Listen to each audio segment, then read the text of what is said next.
svítí ti, vole, zasni to. No, světlo ti svítí.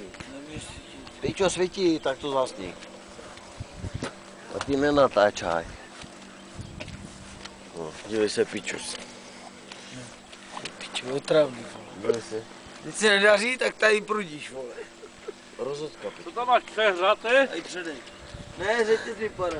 Dívej se, ten urvaný přišel.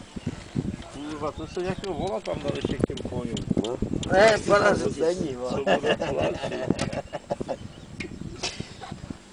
Pojďte dopředu, kousek. Dopředu, hoši. Můžeme ještě? Ještě, ať to spadne. Jo, řetěz, nebo Ještě, dobré. Dobré. Dobré. Au, válec, au, pálí. Kurva. Já budu jako prase, vole, už teď se vezmu. Pičo, já jsem ti to říkal, napni to kolo, vole. Ne, to nebudu dneska řešit. A kdy, vole, pozítří? To nikdy nepadá, jenom když to tady hrabe.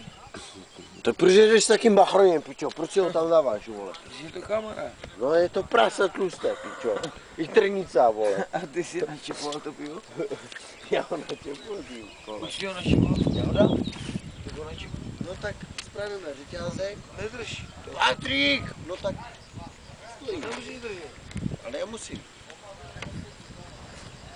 drží samu? Nedáš to sám, jako pojď, jako spravíme to, já jdu čepovat. No. Tak mi neser, pičo, dej tam ruky, vole. Řekni mi, co mám dělat, vole, a hotové. Jo, tak načepuj. Káru z roku, raz, dva, tři. Potřebuji šroubovat ty dveře. Šrobovák, hoši. Mám tady, neboj se. Pičo, on furt točí, hej, není to Ani kokot. servisní nářadí? To je blbec. Rozumíš? Nechceš nám načepovat, jako? Jirko, načepuj nám. Načepu nám, Jiří. Jirko. Prosíme, Jirko. Jaké límky tam jsou? Určitě tam jsou nějaké klímky.